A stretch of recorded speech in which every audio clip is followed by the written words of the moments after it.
আরজিকর আবহে উত্তপ্ত হয়ে ওঠা সম্পর্কের নোটে গাছটা সেদিন যে পুরোপুরি মুড়িয়ে যায়নি, শুক্রবাসরীয় সকালে তারই এক টাটকা ছবি উঠে এলো সাংবাদিকের ক্যামেরায়। এরা দুজনই খনি শহর পাণ্ডবেশ্বরের ভূমিপুত্র, একজন প্রাক্তন, অপরজন বর্তমান বিধায়ক। দুজনের ভোট বাক্সগুলো আলাদা, তবে সম্পর্কের শীতলতায় দুজনের কেউই বিশ্বাস করেন না। এদের একজন সিপিআইএম এর পশ্চিম বর্ধমান জেলা সম্পাদক ও প্রাক্তন বিধায়ক গৌরাঙ্গ চট্টোপাধ্যায়, অন্যজন তৃণমূলের জেলা সভাপতি বর্তমান বিধায়ক নরেন্দ্রনাথ চক্রবর্তী। এদিন কিছুটা কাকতালীয়ভাবেই দেখা হয়ে যায় প্রাক্তন ও বর্তমানের। পাণ্ডবেশ্বরের খনি এলাকায় সাধারণ মানুষদের কাছ থেকে দলীয় তহবিল সংগ্রহের কাজে ব্যস্ত ছিলেন গৌরাঙ্গ বাবু। সেই সময় বিধাননগরের হাসপাতালে স্বাস্থ্য পরীক্ষা করাতে যাচ্ছিলেন নরেন্দ্রনাথ বাবু। গৌরাঙ্গ বাবুকে রাস্তায় দেখে গাড়ি থামিয়ে নেমে যান বিধায়ক। অনেকদিন পর দেখা দুজনের, কুশল বিনিময়ের পাশাপাশি করমর্দন করেন উভয়ে। নরেন্দ্রনাথ বাবু তাঁর পূর্বসূরীকে জড়িয়েও ধরেন। দুজনে কিছুক্ষণ শারীরিক সুস্থতা নিয়ে কথাও বলেন, ছোলা ভাজাও খান। পরে বিধাননগরের উদ্দেশ্যে রওনা দেন নরেন্দ্রনাথ বাবু। তিনি বলেন, সিপিআইএম নেতা গৌরাঙ্গ চট্টোপাধ্যায় নয়, তিনি তাঁরই কেন্দ্রের প্রাক্তন বিধায়ক, যিনি তার অভিভাবক তুল্য তাঁকেই জড়িয়ে ধরেছেন। তিনি বলেন, আমি মনে করি এই সৌজন্যের বাতাবরণটা থাকা খুবই জরুরি।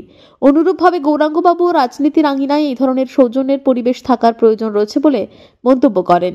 যদিও এই সৌজন্যের ছবি দেখে নিন্দুকেরা অনেকেই মনে করিয়েছেন বিজেপির কেন্দ্রীয় প্রতিমন্ত্রী থাকাকালীন বাবুল সুপ্রিয়র সঙ্গে মুখ্যমন্ত্রী মমতা বন্দ্যোপাধ্যায়ের ফুচকা খাওয়ার প্রসঙ্গ। সৌজন্যের সেই ফুচকায় একদিন রাজ্যের মন্ত্রিত্বের গদিতে পৌঁছে দিয়েছিল বাবুল সুপ্রিয়কে। সেই ঘটনা স্মরণ করিয়ে অনেকেই ইতিমধ্যেই বলতে শুরু করেছেন, বৃহত্তর ইন্ডিয়া জোটের সৌজন্য এই রাজ্যের ময়দান পর্যন্ত কি ছোলা ভাজার সৌজন্যে পর্যবসিত হবে? সেই তহবিল সংগ্রহ করার প্রয়োজন হয়ে পড়ে মাঝে মধ্যেই, এবং আমরা জনগণের কাছ থেকে সেই অর্থ সংগ্রহ করি। আজকে এই কমরেডদেরকে নিয়ে জনগণের সামনে আমরা যে অর্থ সংগ্রহ করছিলাম, এই সময় যেতে যেতে পাণ্ডবেশ্বরের বিধায়ক নরেন্দ্রনাথ চক্রবর্তী দুটো কালো গাড়িতে করে যাচ্ছিলেন আর কি। তা আমি তো বুঝতে পারিনি, তারপরে হঠাৎ গাড়ি থেমে গেল। তারপরে যখন থেমে গেল তখন দেখলাম যে বিধায়ক পাণ্ডবেশ্বরের নরেন্দ্রনাথ চক্রবর্তী নেমে এলেন।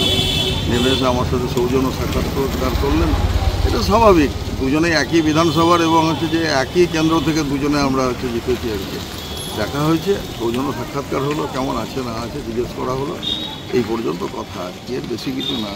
সেটা একটা উনি যেতে যেতে দেখা হয়ে গেল, উনি নেমে আসলেন, এই পর্যন্ত ব্যাপার। মানে এর মধ্যে অন্য কোনো ব্যাপার নেই আর কি। আমি তো সিপিএম এর নেতাকে জড়িয়ে ধরিনি, আমি গৌরাঙ্গ চ্যাটার্জি। গৌরাঙ্গদা আমাদের ওখানে বিধায়ক ছিলেন, কারণ আমি বিধায়ক। আমি পেরিয়ে আসতে হঠাৎ আমার ড্রাইভার বললো যে গৌরাঙ্গদারা রাস্তায় লাল ঝান্ডা নিয়ে ঘুরছে। আমি দেখলাম গৌরাঙ্গদার সঙ্গে অনেকদিন দেখা হয়নি, কথা হয়নি, নেমে গেলাম। গৌরাঙ্গদার সঙ্গে কথা হলো, কুশল বিনিময় হলো। গৌরাঙ্গদা আমার শারীরিক কুশলতা জিজ্ঞেস করলেন, আমাকে বললেন যাতে শরীরের উপর অত্যাচার না করে ধমকালেন, গার্জেন সুলভ। এটা তো আমাদের একটা সম্পর্ক তৈরি হয়, রাজনীতির বাইরেও মানুষের সঙ্গে একটা সম্পর্ক থাকে, সম্প্রীতির সম্পর্ক। দুর্গাপুর থেকে সনাতন গড়াইয়ের রিপোর্ট, টিভি নিউজ 10।